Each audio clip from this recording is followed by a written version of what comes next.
Assalamualaikum warahmatullahi wabarakatuh. Waalaikumsalam warahmatullahi wabarakatuh. Waalaikumsalam warahmatullahi wabarakatuh. Waalaikumsalam warahmatullahi wabarakatuh. Oke, selamat sore kepada teman-teman semua di kelas B Kesehatan Masyarakat EPIKA Unsil. Saya nunggu sebenarnya sampai semuanya hadir, ini baru 34 ya, 30 yang hadir. Masih ada beberapa orang lagi, tapi mungkin sambil jalan kita mulai saja. Kita akan melanjutkan perkuliahan yang masih belum selesai bab 2 ya, pembahasan di minggu lalu. Kalau saya lihat hasil rekamannya itu baru sampai ke proses proklamasi ya, betul nggak? Betul, Pak. Nah, kita akan lanjut ya ke proses berikutnya karena memang sampai tanggal 17 Agustus bahwa Pancasila ini masih belum disepakati atau belum disahkan ya, walaupun negara sudah merdeka. Untuk itu kita akan lanjut ke peristiwa yang tidak kalah penting setelah proklamasi, yaitu sidang PPKI yang pertama, yaitu yang harus kita yakini ataupun kita pahami bersama. Oke, seperti biasa, saya akan memberikan kesempatan kepada teman-teman di kelas B yang bisa menjawab ya bagaimana dan kapan isu sidang PPKI yang pertama itu dan apa yang dihasilkan. Oke, silakan. Pak izin menjawab. Oke, saya mendengar suara dari Salma dulu ya. Nanti yang lainnya kalau udah ini bisa siap-siap. Silakan Salma Hajar. Nomor berapa Salma? Sidang PPKI pertama dilaksanakan pada Oke, Salma 18 nomor berapa? Agustus NPM-nya? 9. Nomor 9. Oke. 9. Lanjut coba Salma. Dilaksanakan pada tanggal 18 Agustus 1945 yang menghasilkan mengesahkan Undang-Undang Dasar, lalu memilih Presiden dan Wakil Presiden. Yang pertama, menetapkan Bendera Komite Nasional Indonesia Pusat sebagai Badan Musyawarah Darurat. Oke, sidang PPKI tanggal berapa tadi? Ulangi. 18 Agustus. Oke, jadi 18 1945. Agustus 45 ini yang pertama dulu ya, karena ini yang berhubungan dengan Pancasila. Walaupun tadi ada 3 agenda atau 3 hal yang disahkan, yaitu pengesahan UUD ya, betul? Nah, sebenarnya kalau kita melihat dalam pengesahan UUD 45, sebenarnya bukan hanya UUD 45 yang disahkan ya. Walaupun tadi ada tambahannya, yaitu presiden ya, pelantikan presiden atau mengangkat Soekarno-Hatta menjadi pasangan presiden dan wakilnya. Kemudian juga tadi ada pengganti MPR, dalam hal ini KNIP ya. Namun yang berbicara UUD 45 selain UUD-nya juga ini terkait dengan Pancasila itu sendiri ya. Ini harus kita lengkapi bersama, Pancasila dan pembukaannya ya. Atau pembukaan UUD 45. Karena sebenarnya apa yang disahkan di sidang PPKI ini ya sudah dibahas, sudah disepakati di sidang apa? Salma? Jadi sebelum proklamasi kan ini sudah disiapkan ya. Dalam sidang apa coba? Pembahasan mengenai UUD 45, Pancasila maupun pembukaannya. Sebelum kemerdekaan, sebelum PPKI. Sudah ada gitu. Di dalam sidang apa? BPUPKI. Oke, dalam sidang BPUPK ya. Sudah ada ya Pancasilanya, pembukaannya, termasuk batang tubuh atau pasal-pasal UUD 45-nya. Apa yang terjadi coba setelah apa yang telah dibahas atau apa yang telah disepakati di BPUPK, apakah sama nggak dengan PPKI? Yang menyangkut Pancasila maupun pembukaan dan UUD 45. Coba, bisa lanjut nggak Salma? Atau coba yang lain ya. Apa yang telah dibahas di sidang BPUPK dan disahkan di PPKI sama nggak? Pancasila, pembukaan maupun batang tubuh UUD 45-nya. Coba ada yang bisa jawab? Ada yang berbeda, Pak. Oke, sebutkan aja. Siapa yang berbicara? Krisdayanti. Oke, Krisdayanti, silakan. Ada yang berbeda dari apa yang setelah disetujui di sidang BPUPKI dan juga sidang PPKI, yaitu Pancasila, sila pertama. Bunyi Terus? sila pertamanya diganti. Kemudian Diganti. ada beberapa bagian dalam ada juga beberapa bagian dalam pembukaan Undang-Undang Dasar yang tadinya dalam Piagam Jakarta kemudian diubah beberapa kata gitu dalam pembukaan Undang-Undang Dasar. Oke, terkait dengan Pancasila apa yang paling menonjol ya dari perubahan itu? Sila pertamanya, Pak. Sila pertama jadi dari bagaimana menjadi bagaimana?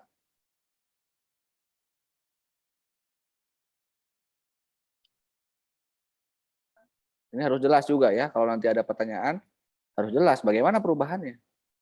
Yang disepakati apa, sementara yang disahkan apa gitu.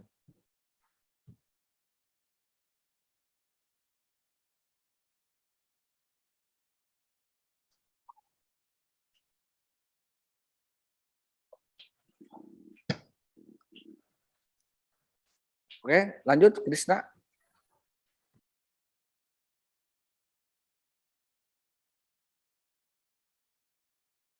Masih suaranya di mute itu. Coba.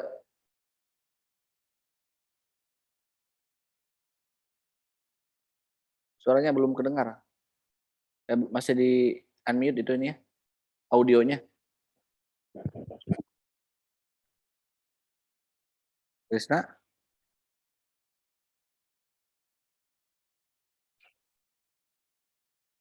Betul ada perubahan, tapi jadi dari bagaimana menjadi bagaimana perubahannya.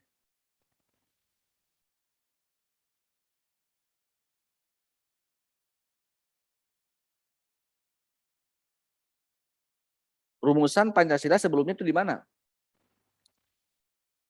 Yang disepakati.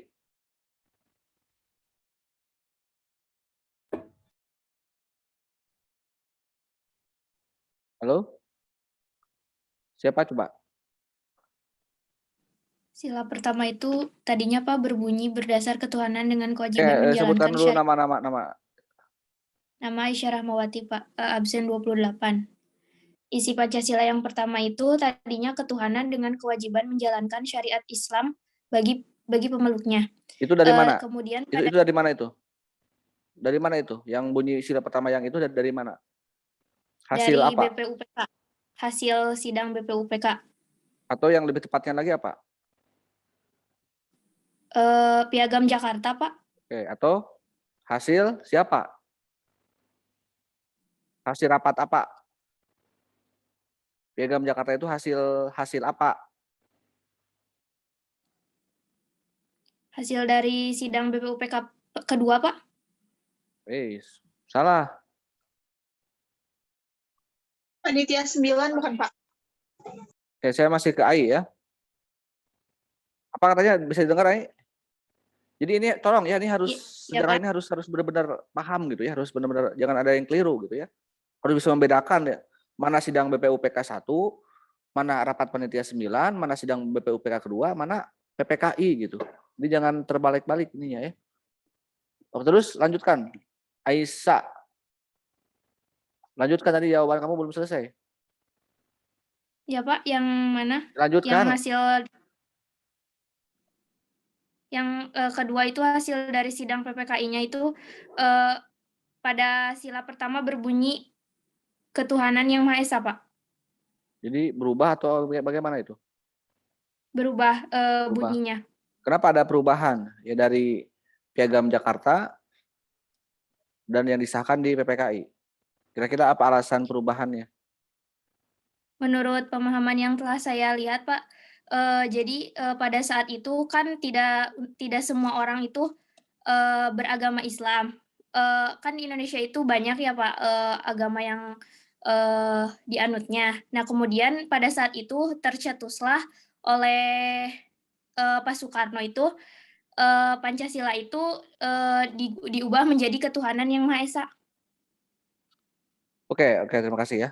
Coba yang lainnya untuk diperhatikan. Jadi memang itu hal-hal yang harus kita pahami secara utuh gitu ya, mengenai kenapa ada perubahan dari Piagam Jakarta atau sidang-sidang BPUPK dan dari hasil yang disahkan di PPKI. Memang alasan umum biasanya karena di Indonesia itu bukan umat Islam semuanya misalnya. Itu jawaban yang tidak salah gitu kan. Tapi itu hanya kurang tepat dan sedikit menyudutkan gitu ya umat Islam. Kan saya sudah menjelaskan komposisi pada saat Piagam Jakarta itu bukan hanya umat Islam ya. Jadi yang menyepakati Piagam Jakarta itu dengan kewajiban menjalankan syariat Islam bagi para peluk-peluknya itu ada seorang non Islam yang namanya Amar Ramis ya, dari kelompok nasionalis dan menandatangani rumusan Piagam Jakarta atau sila pertama yang tadi disebutkan ya, yang disepakati itu ya. Ini yang harus hati-hati dalam membahas ini ya.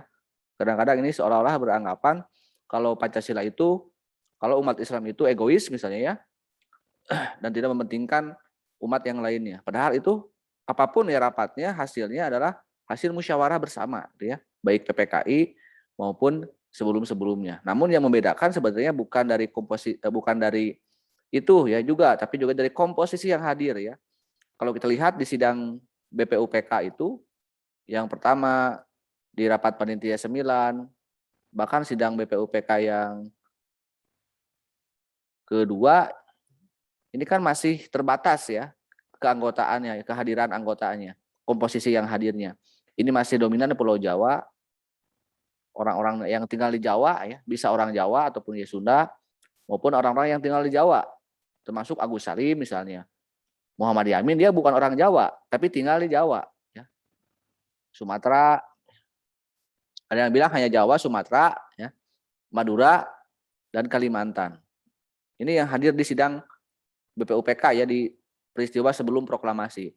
Nah setelah proklamasi ini bertambah anggota ya, dari selain ke 3 atau 4 pulau ini juga ada yang dari wilayah Indonesia Timur.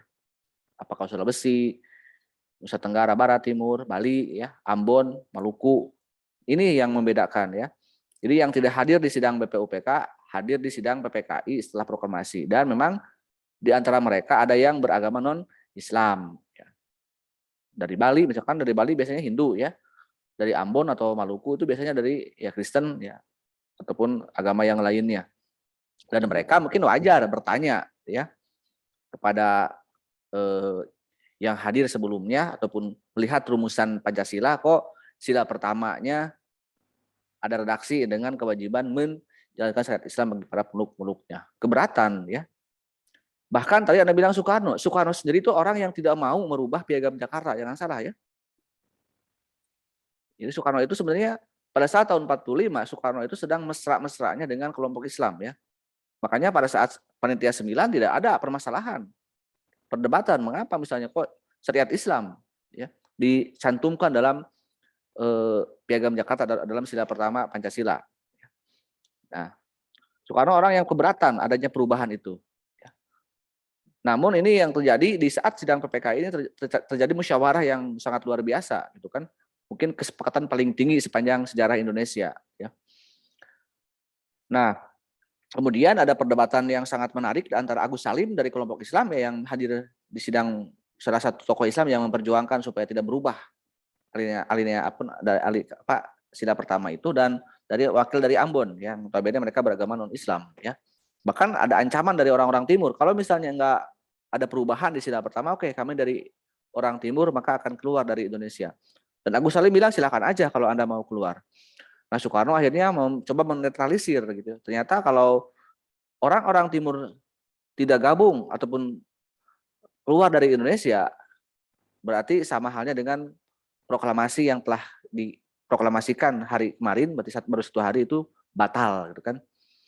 Sehingga orang kembali berpikir jernih gitu ya.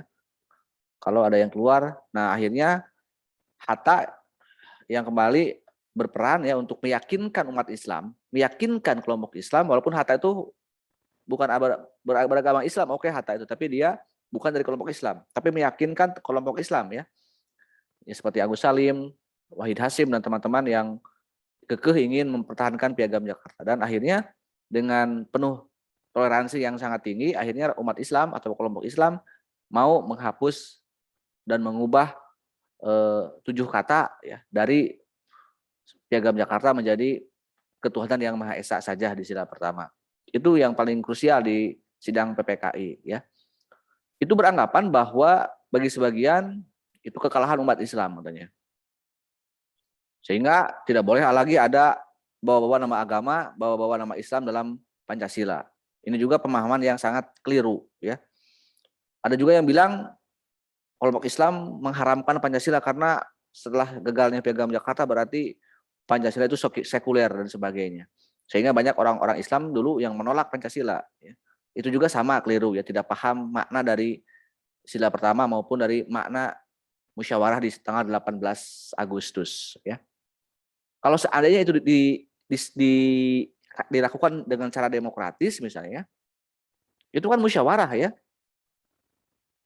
Nah, konsep musyawarah itu beda dengan konsep demokrasi ya. Apalagi demokrasi yang kita analogikan sebagai demokrasi langsung bebas seperti sekarang ya. Di mana setiap keputusan itu mengambil suara terbanyak. Kan itu tidak seperti itu tahun 45 itu. Mungkin yang mengusulkan penghapusan 7 kata hanya 2 orang lah. Orang Ambon dan dari pihak Ambon ya, dari mungkin yang beragama non-Islam dan Bali misalnya. Padahal kalau dari sisi jumlah mungkin umat Islam jauh lebih besar di saat sidang PPKI itu. Coba kalau misalnya dipakai jalan demokrasi misalnya, kita ambil suara terbanyak di voting, mau dihapus atau tidak Piagam Jakarta. Kalau seandainya itu dilakukan dengan cara demokrasi, bisa jadi kita menjadi negara Islam ya, atau sesuai dengan Piagam Jakarta. Tapi kan tidak ya, umat Islam dengan jumlah yang lebih banyak tidak melalui jalan demokrasi langsung, tapi dengan walaupun 1-2 orang yang mengusulkan, tapi diakomodir dan itu rela dihapus maupun dirubah ya. Demi apa ya? Demi persatuan Indonesia, demi mempertahankan kemerdekaan. Itu salah satu hadiah terbesar ya umat Islam bagi bangsa Indonesia dengan mengalah.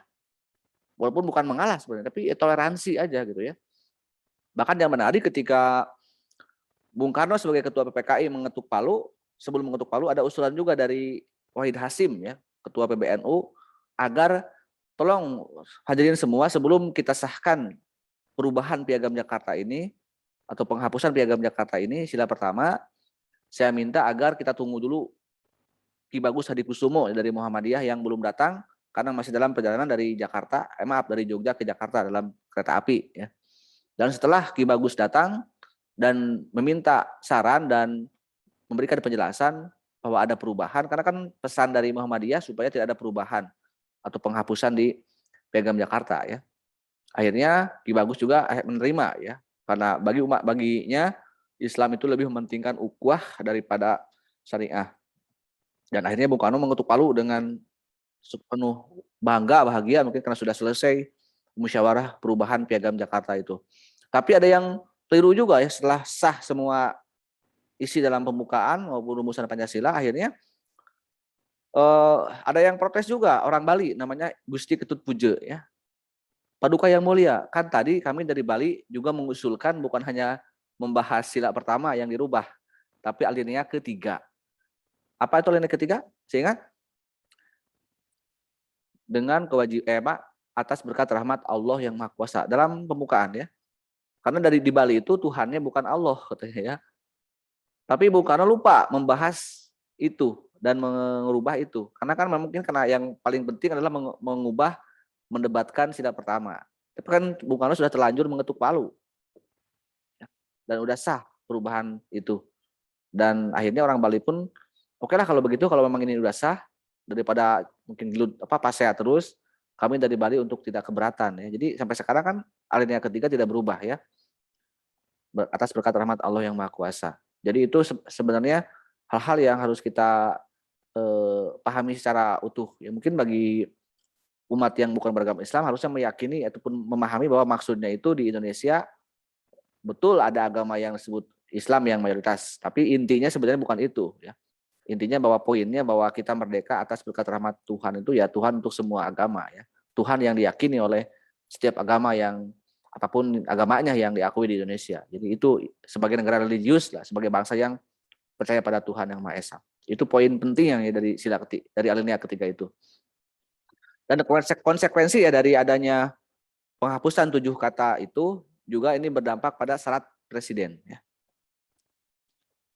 Dulu itu di Undang-Undang Dasar 45 di pasal tentang syarat presiden, berarti masih di sini ya, hasil sidang BPUPK yang kedua ini Undang-Undang dasarnya. Bahwa syarat untuk menjadi presiden itu adalah orang Indonesia asli,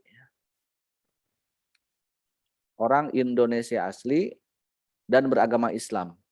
Karena kan ini sesuai dengan Piagam Jakarta, sesuai dengan rumusan Pancasila di Piagam Jakarta. Tetapi setelah perubahan itu menjadi orang Indonesia asli saja. Ini yang setelah di PPKI ya.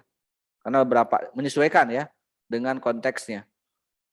Bahkan dalam amandemen terakhir tahun 2002 sekarang itu bukan lagi orang Indonesia asli ya, tapi warga negara Indonesia.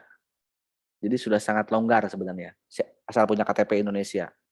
Mungkin kalau ada orang-orang yang ya itu sedikit lebih longgar. Pertanyaannya apakah sekarang boleh nggak orang di luar agama Islam ya menjadi presiden atau wakil presiden ya?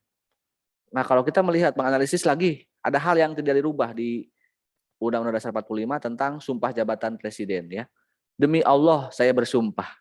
Ya. Nah, kata demi Allah dalam sumpah jabatan itu menandakan bahwa sumpah jabatannya untuk orang Islam ya. Sementara untuk wakil presiden saya berjanji. Jadi bisa ya kalau untuk wakil presidennya. Aman lah mungkin dalam hal itu. Tapi kan dalam politik itu kalau kita lihat undang-undang dasar yang dirubah di amandemen kan ada perdebatan. Tapi kan sampai sekarang gitu ya. Setelah 76 tahun bahkan setelah pemilu beberapa kali diadakan di Pilpres langsung ya, yaitu Pilpres maupun memilih presiden dan wakil presiden sudah hampir berapa kali ya? 2004, 2009, 2014, hampir 4 kali termasuk PDI sendiri yang merupakan partai yang mungkin yang disebut partai paling sekuler ya, tidak pernah ada usulan baik itu presiden maupun wakil presiden dari agama selain Islam. Bahkan PDI juga malah sebaliknya kan gitu, untuk wakil presidennya malah merekrut ya ulama kan dari tokoh Islam ya, baik itu yang sekarang Ma'ruf Amin maupun yang sebelumnya Yusuf Kala. Jadi ada pertimbangan sebenarnya PDI juga untuk merekrut kekuatan umat Islam ya. Padahal memang dalam ideologinya kadang-kadang PDI kan tidak seperti itu dalam ideologi yang mereka anut ya. Nah, apakah sekarang di kita bukan persoalan boleh atau tidak boleh ya, mungkin kalau bicara boleh itu urusan politik gitu ya, bisa dilakukan segalanya. Kecuali untuk kepala daerah kan udah nggak ada perdebatan ya. Karena untuk kepala daerah itu yang penting warga negara Indonesia tanpa harus dari mana asal daerahnya. Anda misalnya orang Tasik mau nyalon gubernur di Papua itu bisa gitu kan. Tapi kan ini kembali kepada penerimaan masyarakatnya kan gitu. Kalau berbicara politik itu menerima nggak masyarakatnya. Termasuk ketika ada pihak ataupun partai misalnya apakah PDI ataupun partai nasionalis yang bukan partai Islam lalu mencalonkan presiden maupun wakil presiden yang beragama non-Islam. Itu kan kembali kepada pilihannya. Masyarakat kita akan milih tidak kan gitu. Kan kalau bicara pilihan kan bicara hati nurani kan betul ya, nggak bisa dipaksakan. Siap nggak masyarakat kita misalnya memilih atau dipimpin oleh orang yang maaf di luar agama Islam misalnya. Nah, ini kan masalah psikologi dan sosiologi masyarakat Indonesia itu sendiri. Atau kalau kita lihat membandingkan misalnya, biar ini Anda juga paham, selevel negara Amerika saja, yang notabene negara yang dianggap paling modern, paling demokratis, paling mengakui semua hak tanpa membeda-bedakan ras, suku, agama, dan sebagainya. Apalagi mereka kan negara yang tidak mementingkan agama ya dalam negaranya. Karena sekuler gitu kan Amerika, karena liberal paham ideologinya. Ternyata dalam hal itu ya ada pertimbangan ya. Untuk menerima seorang Obama dan sampai menjadi presiden ya, yang notabene bukan beragama mayoritas, kan dari agama Katolik Obama itu, bukan Protestan yang agama yang banyak dianut oleh Amerika Serikat dan berkulit hitam. Sebelumnya kan di Amerika presidennya kalau tidak berkulit putih ya beragama Protestan ya. WEPS ya namanya. White, Anglo-Saxon dan Protestan itu Amerika Serikat. Kalau kita mungkin Jawa, Islam ya. Kalau di kita istilahnya seperti itu. Nah, Amerika aja untuk menerima seorang minoritas ya menjadi presiden itu butuh waktu 300 tahun ya, setelah merdeka tahun 2008 Obama. Nah, kita baru 76 tahun. Persoalannya siap nggak ya menerima kalau nanti pertimbangan kan itu ya menerima orang di luar agama Islam untuk menjadi presiden maupun wakil presiden ya. Dikasih gubernur pun kadang-kadang kan selevel DKI pernah rame ya. Ahok misalnya kan pernah rame juga. Walaupun memang kalau kita boleh jujur ya Ahok bukan karena agama maupun ras ya. Ya karena Ahok sendiri yang bermasalah gitu kan. Karena sebelumnya juga DKI pernah punya gubernur yang non Islam dan Cina ya. Tahun 60 Eng Hian kalau tidak salah ya. Atau Heng Antong ya. Oleh Soekarno diangkat menjadi yang membuat patung yang besar di Jakarta, patung Selamat Datang. Dan itu tidak ada masalah ya karena mungkin dulu gubernurnya tidak ngomong-ngomong agama, tidak nyinggung-nyinggung umat Islam misalnya, sehingga biasa-biasa aja. Kalau Ahok kan memang ya seolah-olah sengaja ya menyinggung, memprovokasi umat Islam sehingga ya itu akibat ulah dia sendiri gitu. Karena di daerah lain banyak juga ya ternyata ya. Di Kalimantan Barat itu ada gubernurnya selalu Kristen padahal lebih banyak Islam penduduknya, tapi nggak ada masalah agama di sana ya. Di beberapa kabupaten di Nusa Tenggara Timur ada sebaliknya. Mereka kebanyakan beragama Katolik misalnya. Ada juga yang bupatinya, wali kotanya dari agama Islam. Jadi hal-hal itu sudah biasa ya di daerah ya dalam politik lokal. Oke, kita sudah selesai ya ke pembahasan dan pengesahan Pancasila, pembukaan dan lain sebagainya.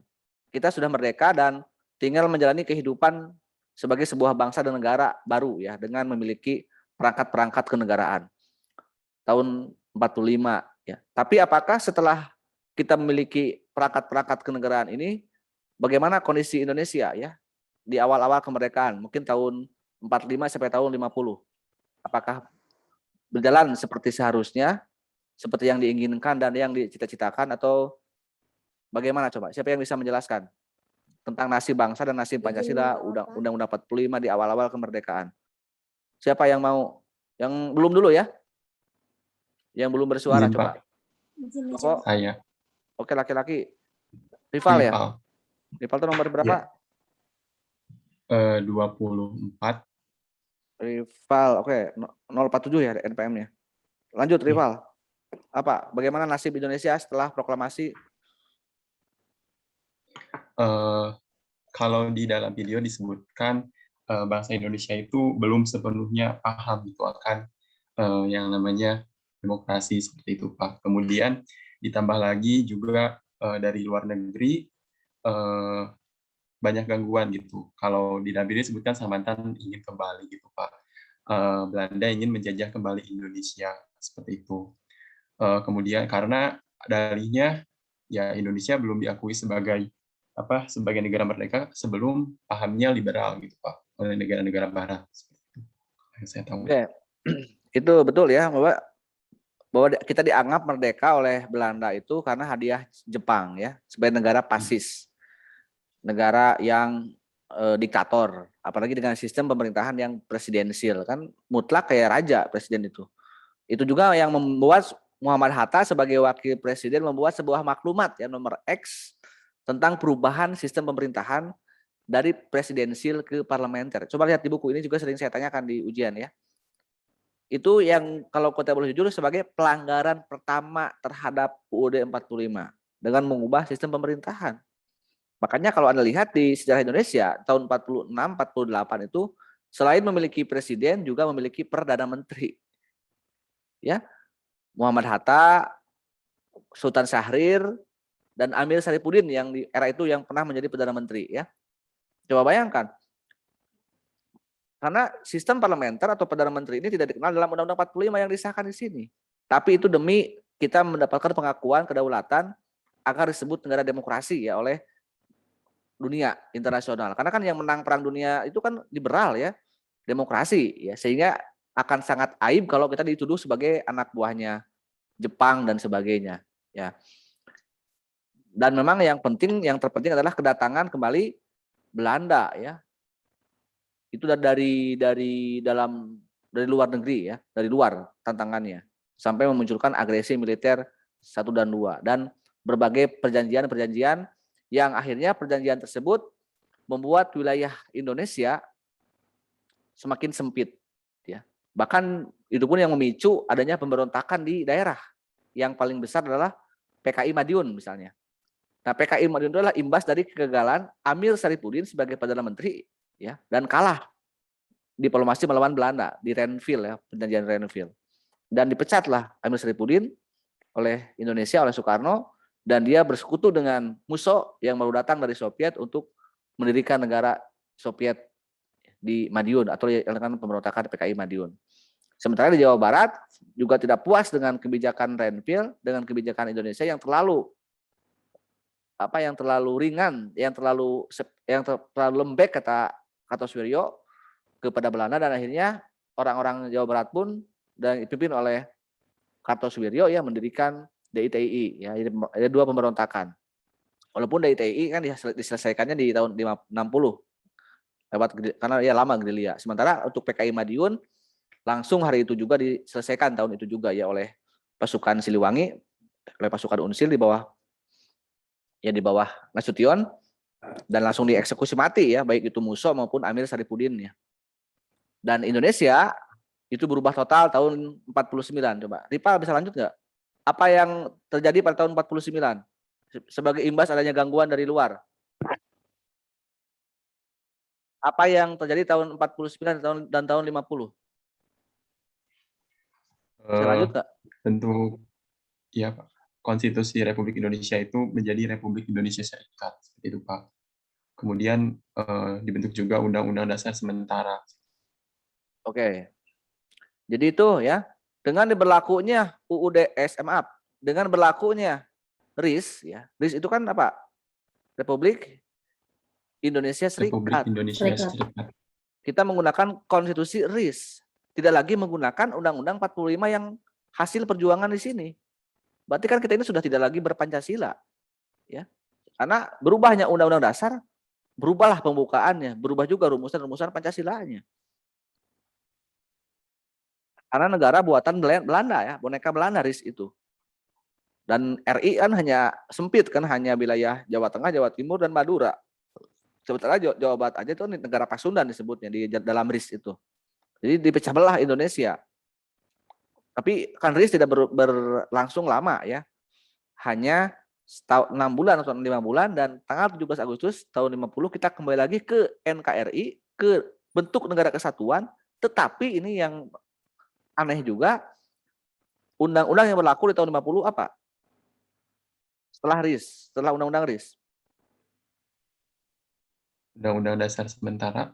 Nah, Undang-Undang Dasar sementara tahun berapa? UUDS Tahun 50. 19. Dan UUDS 50 itu masih dalam nuansa politik liberal gitu ya. Isinya mungkin tidak jauh dengan RIS gitu kan. Cuma berubah bentuk negaranya saja. Kemarin menjadi kesatuan dari Republik dari Serikat.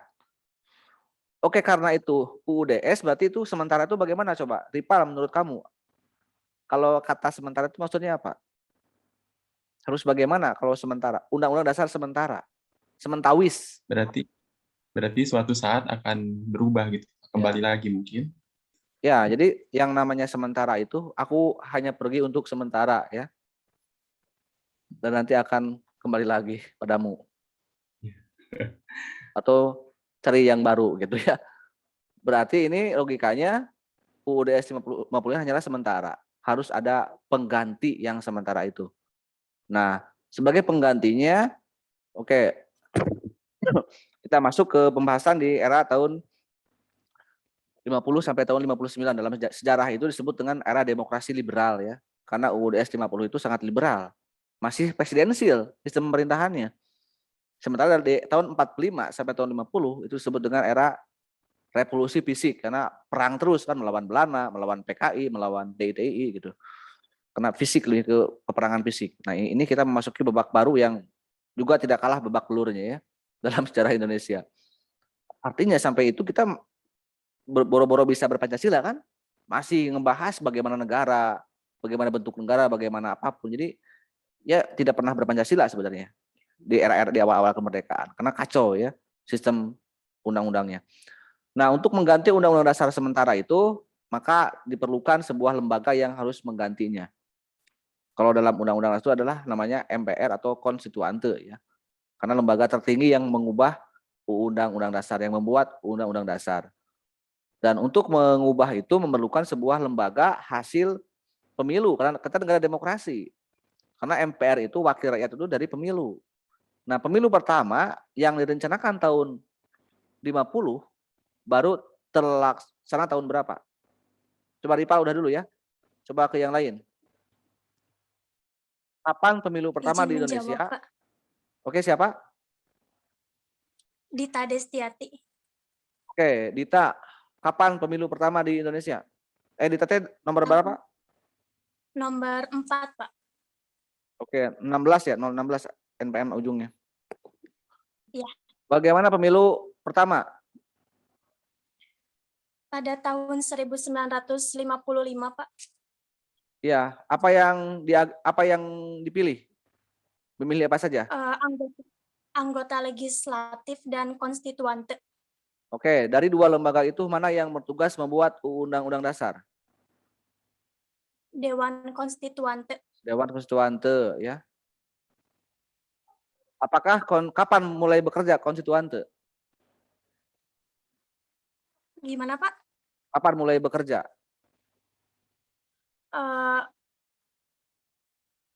November 1956 sampai 5 Juli 1959. Berapa tahun itu? Sekitar 3 tahunan, Pak. 3 tahunan.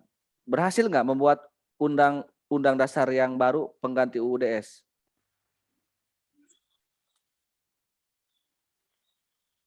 Tidak, Pak, mengalami kegagalan. Apa yang mereka bahas? Kok sampai gagal membuat UUD?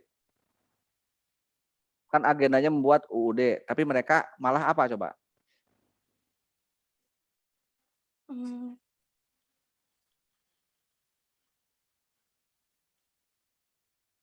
Oke, itu betul ya.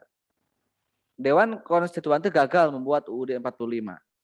Tapi kira-kira apa yang mereka bahas kok membuat UUD itu kan tahun 45 di sidang BPUPK kedua itu cuma berapa hari? Cuma 7 hari ya atau seminggu, 10 sampai 16 Juli. Ini 2 tahun lebih, 3 tahun malahan ya. Gagal. Bot gitu ya. Kunaon bisa gagal mereka. Emang mereka ngapain aja selama 3 tahun itu? Setiap hari mereka rapat apakah hanya nyieun seblak misalnya ngarujak atau apa? Kira-kira apa yang mereka Izin menjawab, Pak. sopo jenengane? Devina nomor 12. Oke, Devina, apa yang mereka kerjakan selama 3 tahun itu? Selama 3 tahun itu, menurut Devina itu karena ada perdebatan mengenai dasar negara ya Pak, terus lebih mementingkan kepentingan golongan masing-masing, jadi hasil dari rapat itu gagal karena itu. Oke, terima kasih ya. Devina, berarti sebenarnya memang tidak salah ya. Sebelum membahas UUD itu kan yang sama dengan kita dulu membahas Undang-Undang 45 kan? Sidang BPUPK kan tidak langsung membahas UUD, tapi yang dibahas adalah dasarnya dulu juga. Dasar negaranya. Nah, sebenarnya peristiwa tahun 55 sampai tahun 59 itu adalah peristiwa yang pernah terjadi di tahun 45, terutama di sidang Panitia 9 atau sidang BPUPK 1 dan di PPKI, yaitu merumuskan dasar negara. Mau apa dasar negara? Kan sebelum dibuat UUD-nya, apa dasarnya? Kita melihat bahwa tahun 45 di 22 Juni, sehari kan membahas rumusan itu, betul nggak? Yang Panitia 9 selesai di Maksila di Piagam Jakarta. Bahkan di 22 Juni, di 18 Agustus, waktu mau pengesahan juga kan dibahas lagi. Bukan hanya disahkan dan dirubah. Sehari selesai mengubah dasar negara maupun membuat dasar negara. Ini 3 tahun ya. Ini pun kenapa muncul kebuntuan? Karena ada imbas dari hasil pemilunya sebenarnya. Jadi anggota konstituante itu ini kan gambaran dari hasil pemilu ya. Dari orang-orang partai politik. Dan pemilu 55 ini pemilu yang dianggap paling bagus kalau menurut saya ya. Hasil pemilunya bagus, sangat demokratis. Dan mungkin hasil-hasilnya pun anggota-anggota yang masuk ke konstituante pun orang-orang terbaik di saat itu ya. Tanpa pencitraan mungkin karena mereka ya mau pencitraan bagaimana kan tidak ada media massa, tidak ada media sosial kan, tidak ada televisi.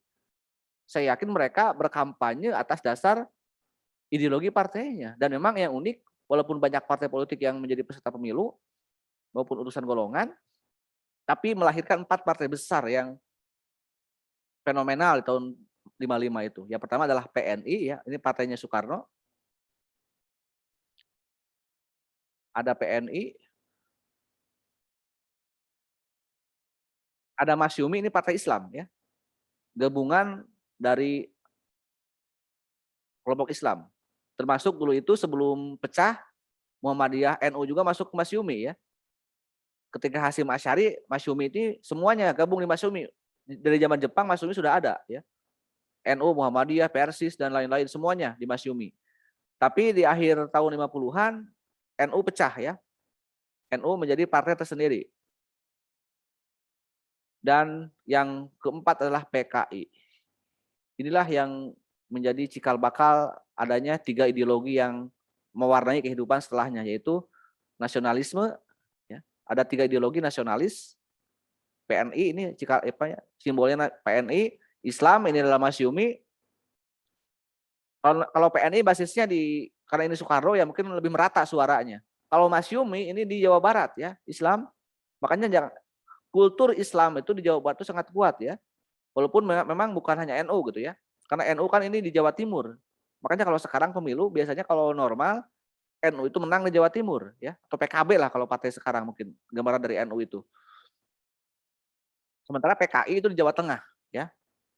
Ini basis PKI tahun 55. Sehingga beda karakter antara orang Jawa Barat, Jawa Tengah, Jawa Timur ya, karena basis politiknya pun dulu tahun 55 berbeda-beda. Ini 3 komunis berarti ini PKI. Jadi inilah tiga ideologi yang mewarnai konstituante maupun politik Indonesia di tahun 55 sampai tahun 59 ya. Dan mereka apa sih yang mereka kerjakan ya? Mereka memperdebatkan dasar negara dan dibagi 2 sebenarnya ya. Antara yang ingin Islam dasar negaranya yaitu Masyumi, sementara 3 yang ini tetap ataupun mengusulkan nasionalisme ya atau Pancasila. Jadi ini tiap hari ya, mau milih mana nih, hai? Cuman milih 2 pilihan nih, Islam atau Pancasila. Wah, semuanya ngacacang ya, berargumentasi ya tentang bagaimana kalau Islam menjadi dasar negara dengan kekayaan intelektual yang mereka miliki. Mungkin juga komunisme juga berpidato, Aidit yang begitu berapi-api ya, bisa berdebat dengan Muhammad Natsir tentang konsep bernegara. Dan mereka keluar semua ideologi yang hadir di sana. Walaupun akhirnya komunis bergabung dengan NU dan PNI ya untuk melawan Masyumi. Dan tidak ada kata sepakat di sana dalam bentuk musyawarah. Tadi saya bilang ya, di tahun 45 di PPK itu dengan musyawarah. Islam banyak, yang lain sedikit tapi dengan musyawarah selesai ya. Karena ada kata sepakat. Ini yang menarik PKI ya. PKI di tahun 48 kan memberontak ya. Oleh musuh dan sudah nggak ada orang-orang dihukum mati. Tapi tahun 50 mereka ribuan comeback dengan tokoh yang baru disebut dengan Aidit yang membawa PKI lebih besar lagi dibandingkan dengan 48. Inilah hebatnya PKI ya, bisa timbul, tenggelam dan bisa mewarnai kehidupan politik ya, yang dengan cara mereka sendiri ya, dengan cara yang tak terduga. Nanti kita akan lihat bagaimana kehidupan PKI dan kehidupan ini selanjutnya ya. Bahkan yang ada kisah yang menarik ya, antara Aidit dan Muhammad Natsir ya, orang-orang komunis PKI dan orang Masyumi. Karena kan Natsir sebagai Perdana Menteri yang terkenal saat itu. Temannya Soekarno di Bandung ya, seorang Muslim yang taat melawan Aidit yang sangat komunis gitu. Mereka berdebat tapi uniknya mereka hanya berdebat di ruangan sidang gitu ya. Di panggung politik. Setelah mereka istirahat, mereka uniknya bisa ngopi bareng, bisa makan bareng gitu, bisa makan siang bareng. Jadi artinya orang-orang terdahulu itu mereka profesional gitu ya. Kalau berdebat di tempatnya. Kalau sekarang kalau Anda lihat tokoh-tokoh sekarang kalau kalah di panggung politik, kalah di ruang sidang, kalah dalam forum-forum televisi, lari ke medsos kan, saling bully di media sosial ya, di Twitternya. Kalau kalah juga main ke polisi lapor ada pencemaran nama buruk dan sebagainya gitu. Jadi ini yang nggak dimiliki oleh generasi kita ya hari ini, berjiwa besar dan jiwa negarawan. Padahal itu hal yang biasa ya, berbeda ideologi, berbeda pendapat. Tapi sayangnya kehebatan generasi 55 ya masih kalah jauh oleh 45, karena 45 berhasil ada dengan kata sepakat. Sementara generasi 55 walaupun hebat-hebat, tapi gagal dalam membuat kata sepakat. Banyak karena selama 3 tahun kan tidak ada kata sepakat. Oke lah kalau tidak ada kata sepakat, kita ambil jalan terakhir. Yaitu dengan cara pengambilan suara terbanyak, yaitu voting. Tahu kan? Bukan berang ya, tapi voting. Kan ada berang, ada voting kalau di Sunda itu. Ternyata ketika diambil suara terbanyak pun ya tidak ada yang menang juga ya. Jadi Masyumi walaupun satu partai dengan perjuangan ke sini dan ini 3 partai besar, ternyata tidak ada mana yang memenuhi 2/3. Ya. Karena Masyumi ini dengan PNI sama ya jumlah kursinya. NU ke-3 dan PKI ke-4. Tapi tidak ada yang mencapai kata untuk memenuhi syarat untuk sebuah keputusan kan harus 2/3. Lebih dari 60% atau 50% plus 1 kalau sekarang ya. Dan ini nggak ada yang sepakat ke sana dan itulah ya akhirnya membuat kita tidak mengalami atau gagal dalam membuat keputusan Dewan Konstituante itu. Karena gagal membuat keputusan, coba sekarang saya tantang lagi kepada teman-temannya, siapa yang mau melanjutkan? Imbas dari kegagalan konstituante apa yang terjadi di tahun 59? Sebutkan nama dulu sebelum menjawab ya. Saya Pak Devina. Devina udah belum? Devina satu lagi nih Pak. Oh, Devina yang kedua. Iya. Devina apa yang ini namanya? Devina Sari Fitriani. Yang nomor berapa NPM atau absennya? Nomor 20. Oke, Devina Sari. Silakan. Apa yang terjadi setelah kena kegagalan konstituante itu? Karena kegagalan konstituante ini, Presiden mengeluarkan dekret Presiden 5 Juli 1959. Apa itu dekret Presiden?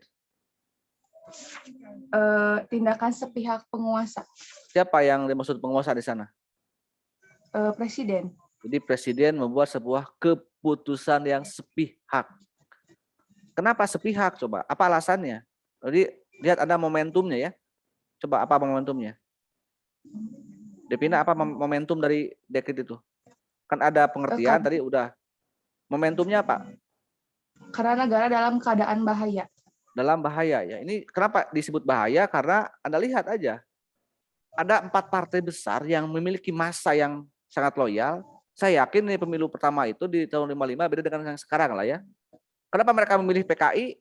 Mereka sadar bahwa dia itu ya cinta PKI itu. Sehingga loyal. Jadi rasional. Kenapa dia memilih Masyumi? Karena dia sadar bahwa saya berjuang untuk Masyumi. Jadi loyalitas tinggi gitu terhadap pilihan politiknya. Karena belum ada pencitraan ya, atau belum ada sembako kayak sekarang gitu ya. Atau karena dia sekarang banyak artis yang menjadi calegnya. Dulu kan mana mungkin ada artis, ada apa ya. Mereka murni perang ideologi untuk meraih simpati masyarakat. Dan mengakar ya dulu itu. Mereka di tingkat elitnya saja, orang-orang terdidiknya saja di MPR ataupun di konstituante tidak ada kesepakatan. Tidak ada persatuan di sana. Malah berdebat selama 3 tahun. Coba kalau itu lari ke masyarakatnya, ke pemilihnya, ke konstituennya, yang mereka masih mungkin buruh, tani, ya pedagang, orang-orang miskin misalnya. Kalau mereka disurut aja emosinya, ya pasti akan pertumpahan darah di masyarakat. Karena beda antara perbedaan pendapat di masyarakat dan di tingkat elit, gitu kan. Bisa ada ancaman perpecahan di masyarakat karena orang-orang wakil-wakil rakyatnya tidak bersepakat, gitu. Oke, jadi itu ya yang dimaksud dengan bahaya di sana. Lalu diktumnya apa, Devina? Isinya apa dekret itu? Yang pertama, bubarkan konstituante. Yang kedua, kembali pada Undang-Undang Dasar 1945. Yang ketiga, segera bentuk MPRS dan DPAS. Oke, sampai situ dulu. Jadi presiden coba ya, ini kan seorang kepala negara ya, atau posisinya sebagai lembaga tinggi, legislatif, eksekutif. Dulu dalam Undang-Undang Dasar dulu ya, sebelum yang diamandemen di tahun 2002, Ini lembaga tinggi. Di atasnya ada lembaga tertinggi, yaitu MPR. MPR atau dulu kan namanya konstituante ya di UUDS itu. MPR yang tugasnya mengubah UUD 45. MPR atau Undang-Undang Dasar. MPR yang pilihan rakyat, yang bertugas melantik presiden, memilih presiden, dan UUD 45 yang harusnya tanggung jawab MPR, ini diotak-atik oleh presiden.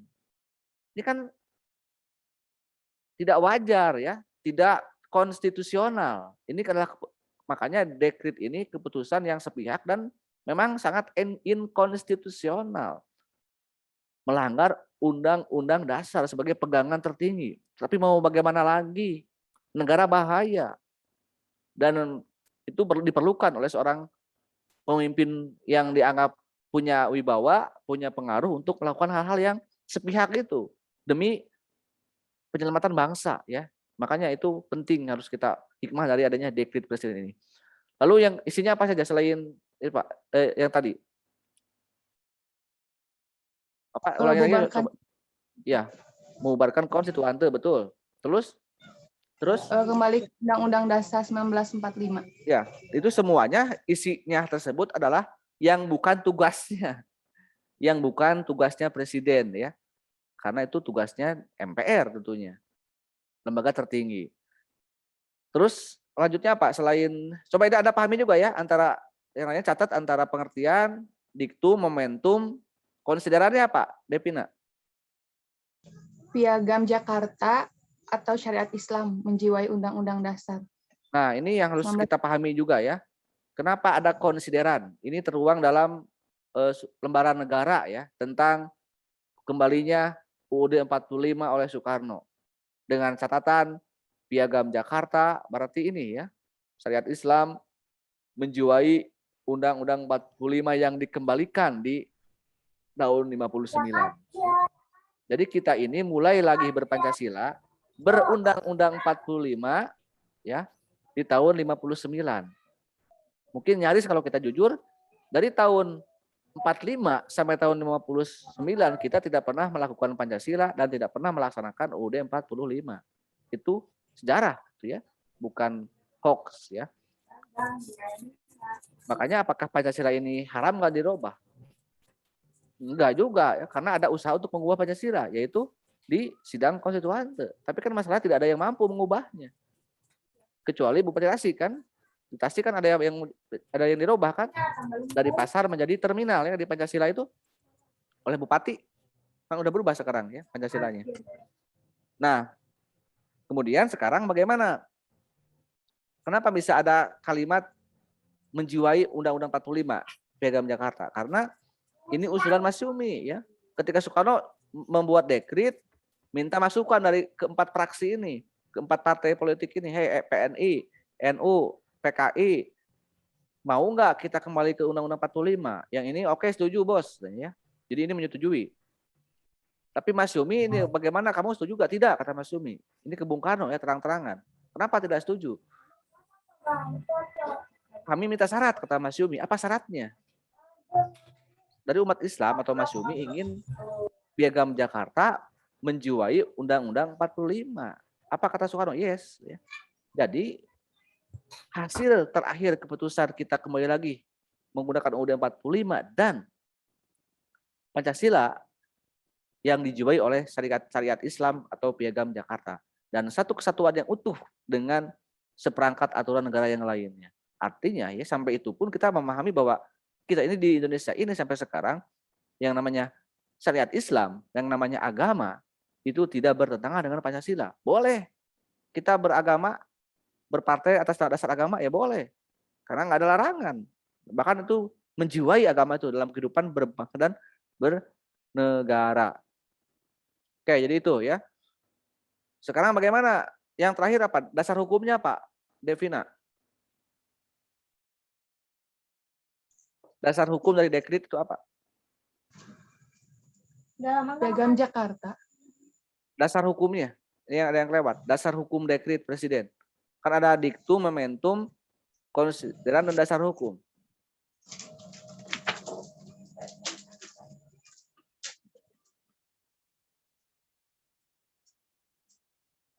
Coba. Satu lagi ini yang penting dalam dekret. Dasar hukumnya apa? Belum, bukan. Dasar hukum coba. Yang lainnya cari aja. Di bukunya di bedah. Darurat subjektif. Kan itu keputusan Soekarno ya.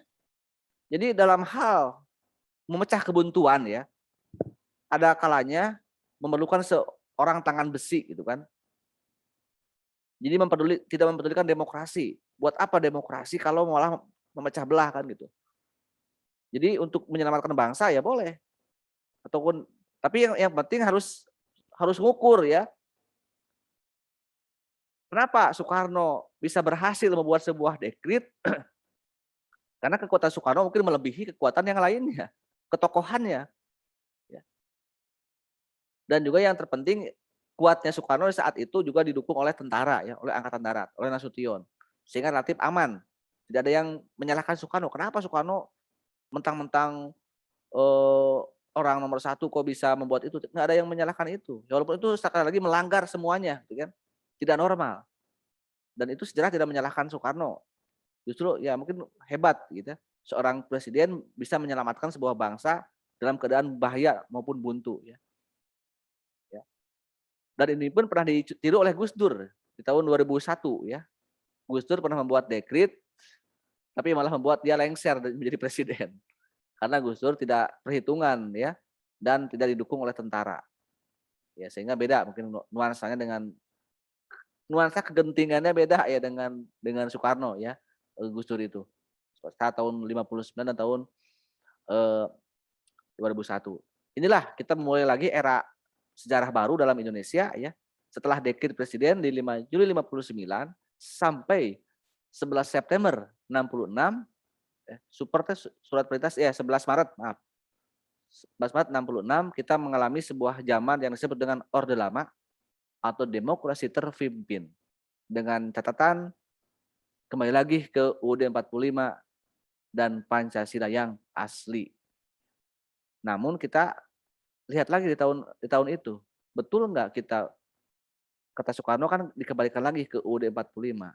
Benar nggak kita di sana di era Orde Lama atau demokrasi terpimpin itu berpancasila dan ber-UUD 45 sebagaimana yang diputuskan Soekarno lewat dekret presiden. Ini pada prakteknya ya, bukan pada konsep keputusannya, tapi prakteknya benar nggak? Coba siapa yang mau menjelaskan Orde Lama? Izin menjawab, Pak. Sopo jenengane? Syifa Nursiti Fatimah Ajahra, absen 10, NPM 022. Oke sih Pak, bagaimana yang terjadi di Orde Lama? Pada Orde Lama ini kan menggunakan demokrasi terpimpin. Nah, pada saat itu eksistensi Pancasila terganggu oleh konsepsi Nasakom, nasionalisme, agama, dan komunis yang menjadi daya tawar Soekarno untuk kepentingan politik internasional. Oke, itu untuk Pancasilanya. Untuk Undang-Undang Dasar 45 ya bagaimana? Berjalan nggak? Terdapat beberapa pelanggaran, Pak. Contohnya apa? Yang paling terukur pelanggarannya? Soekarno diangkat sebagai presiden seumur hidup. Ya, itu yang paling nyata ya. Masa dalam Undang-Undang 45 tidak dikenal? Bukan zaman raja ya, tapi ini malah diangkat oleh MPRS menjadi presiden seumur hidup ya. Karena kan dalam Undang-Undang Dasar itu harusnya 5 tahun dan dipilih lagi setelah 5 tahun oleh MPR. Bukan diangkat seumur hidup ya. Jadi itu era di mana memang Soekarno ya memposisikan dirinya sebagai ya terpimpin gitu kan. Demokrasi yang terpimpin, tapi yang menonjol adalah terpimpinnya. Dan yang paling menarik di sini juga Nasakom ya, nasionalisme, agama dan komunis itu ternyata yang paling diuntungkan dari itu adalah komunismenya ya. Karena PKI setelah itu menjadi partai yang paling dekat dengan Soekarno ya. Yang paling mengiyakan kata Soekarno. Ingin nambah jabatan seumur hidup silakan. Ingin nambah istri juga silakan gitu ya. Karena Soekarno berganti-ganti istri juga sebenarnya di era itu ya, hampir tiap tahun. Oke, jadi itu yang hal-hal yang menjadi hal-hal yang penanda akhirnya kan muncul ya, berujung pada Soekarno jatuh dengan sendirinya gitu kan. Karena ada peristiwa yang dari imbasnya Nasakom ini ya, konsesi Nasakom ini kan yang paling diuntungkan PKI dan yang paling dirugikan adalah Islam sebenarnya. Masyumi kan dibubarkan ya oleh Soekarno, oleh pemerintahan, dianggap partai terlarang. Padahal Masyumi coba ini partai terbesar ya, kedua setelah PNI. Tokoh-tokohnya dipenjarakan, Muhammad Natsir ya, ulama-ulama lain seperti Buya Hamka. Buya Hamka itu ulama besar di daerah itu ya, paling berkarisma, tapi dipenjarakan ya oleh Soekarno. Dan ketika Soekarno meninggal, lagi uniknya setelah Soekarno jatuh kan, setelah Soekarno tidak lagi jadi presiden, Soekarno hanya ingin disolatkan oleh Buya Hamka.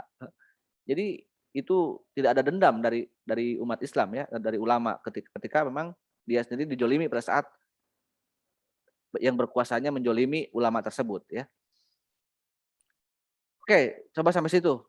Apakah ada yang mau digali lagi sesuai dengan yang sudah Anda tanyakan di beberapa part di bab 2? Apa yang ingin Anda tanyakan dan sudah Anda tanyakan yang ingin harus saya gali? Coba dari siapa? Karena bab 2 kurang lebih itu ya pentingnya. Kita berpancasila di era Orde Lama tidak ya, karena Nasakom dengan yang muncul komunismenya. Dan puncaknya G30 atau Gestapo ya di tahun 65. Sampai Super Semar menjadi Soeharto ya pemimpinnya, dan perlahan Soeharto mengambil alih kekuasaan Soekarno dan secara definitif terpilihlah Soeharto pengganti Soekarno. Dan di Orde Baru ya sebaliknya Soeharto membumikan Pancasila ya selama 32 tahun, berujung pada krisis moneter sebenarnya ya, bukan pada Pancasila yang bersalah tapi krismonnya. Ya sampai sekarang ya akibat krismon itu dan Soeharto jatuh ya Pancasila juga nasibnya kan terbengkalai ya dalam tanda petik. Hidup atau mati ya. Coba saya mau ini aja atau sudah selesai silakan, kalau udah ada nggak yang mau yang ingin Anda gali lagi dari peristiwa G30, dari peristiwa Orde Lama yang belum saya jawab barusan, yang belum saya uraikan, yang perlu saya dalami lagi. Coba yang pernah merasa bertanya,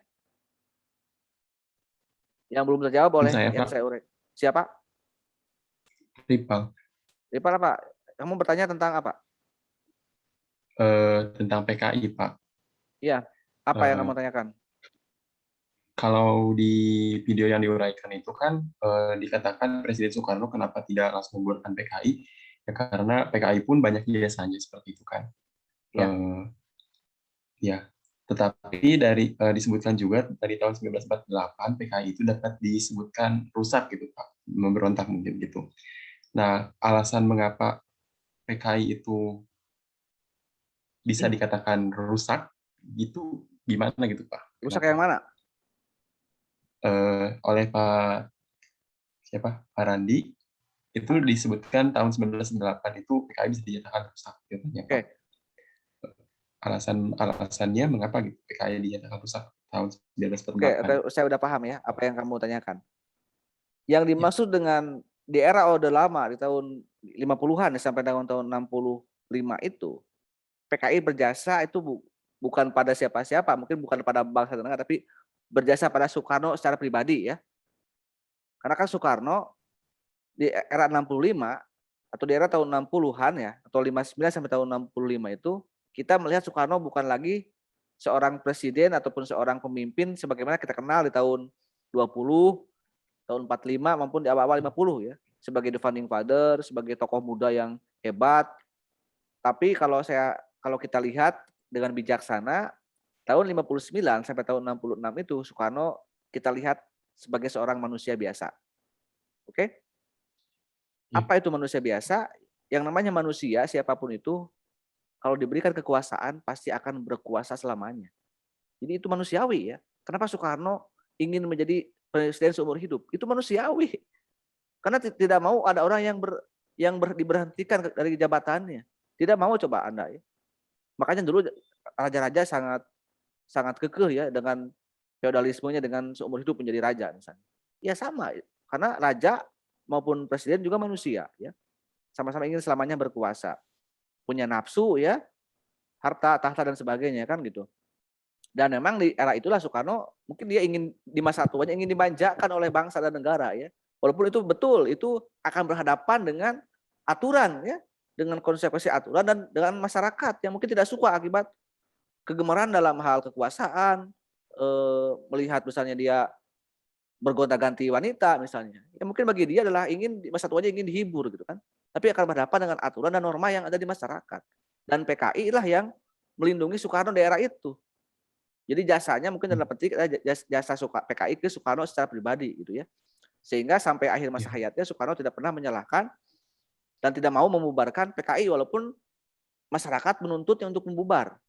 Bahkan Soeharto sendiri meminta dengan terang-terangan ya.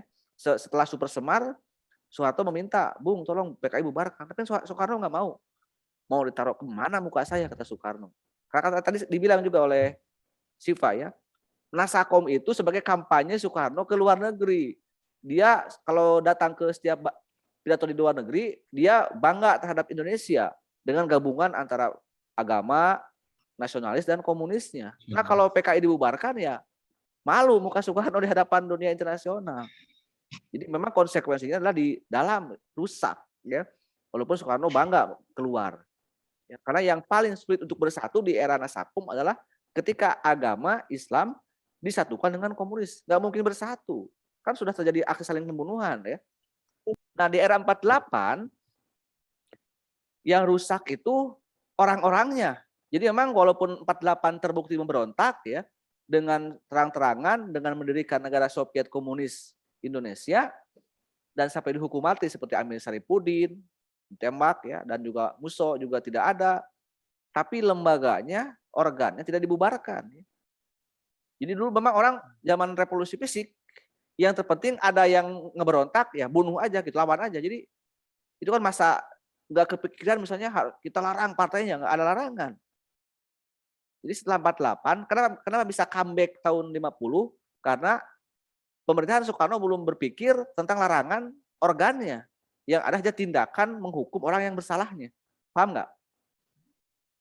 Itulah kenapa di tahun 48 memberontak dan tahun 50 pemilu dan ikut serta menjadi di 55 dan menjadi partai besar karena nggak dilarang gitu kan, dan muncul dengan kekuatan baru. Dan itulah PKI ya.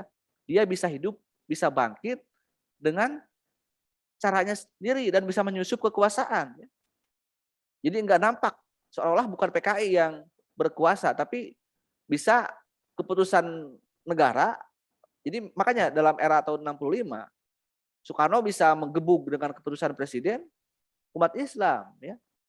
Karena di belakang Soekarno ada PKI gitu ya. Jadi itu bisa timbul, tenggelam dan tahu dia cara bangkitnya kembali. Itu makanya di Orde Baru di tahun 66 dengan TAP MPR Soeharto tegas ya melarang ideologi komunis dan PKI bangkit lagi. Sampai sekarang kan nggak dicabut TAP MPR itu. Ya. Jadi itu ya Ripal ya. Perbedaan antara larangan di tahun 48 dan tahun 65. Ya kalau 65 ya Soekarno memang sampai akhir hidupnya tidak pernah menyalahkan PKI. Karena tadi ya ada kedekatan emosional antara PKI dan Soekarno gitu. Walaupun saya tidak yakin Soekarno PKI gitu ya. Secara pribadi ya, hanya karena ada jasa PKI yang begitu besar kepada pribadi Soekarno gitu. Mungkin aja hati nuraninya Soekarno tahu bahwa PKI adalah bersalah. Sama ketika Soekarno, kenapa waktu zaman 45 ketika mau merdeka, kenapa Soekarno tidak mau merdeka kalau nggak dipaksa? Lebih setia kepada Jepang. Ya karena Soekarno sangat berterima kasih kepada Jepang karena telah berhasil mengusir siapa? Mengusir Belanda.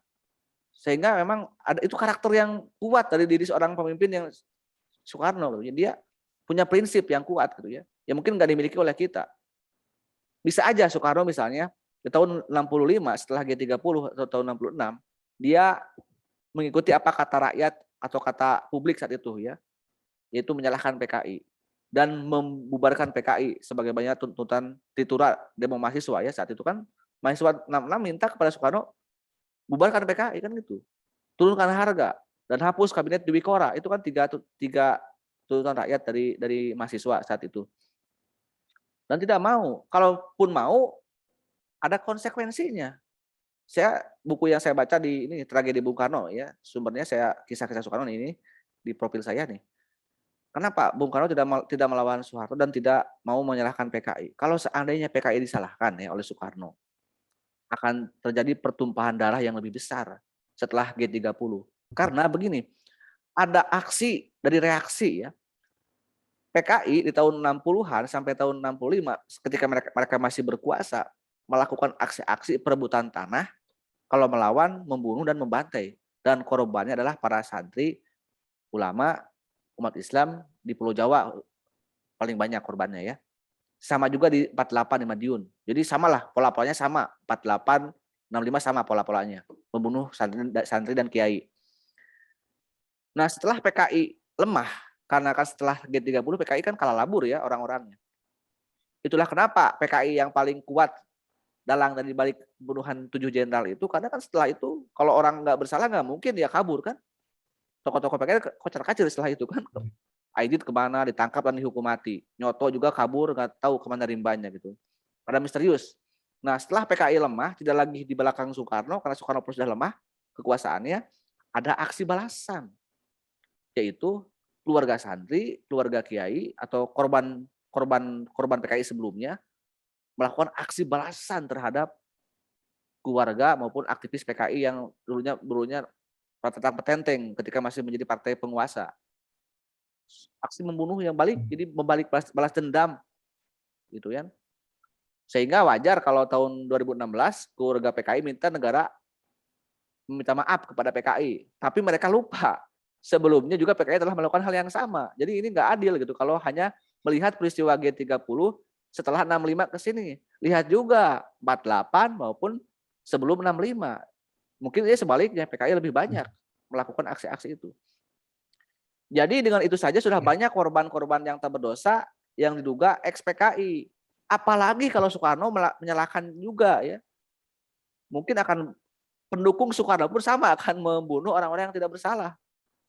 Yang baru kan dulu itu orang chaos ya dalam kondisi genting gitu, kalau malam-malam ada orang lewat si itu misalnya anak PKI ataupun mantan PKI langsung dikejar, langsung dibunuh karena dendam gitu kan dari masyarakat yang sebelumnya korban.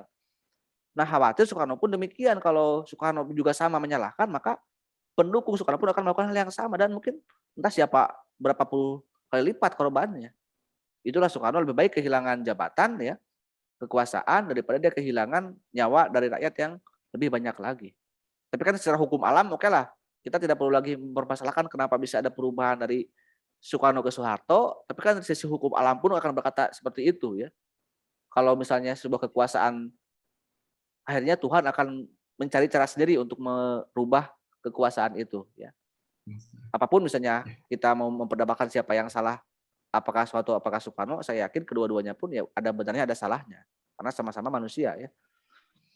Oke, sampai situ dulu. Ada yang mau digali lagi? Mungkin terakhir lah sebelum saya tutup.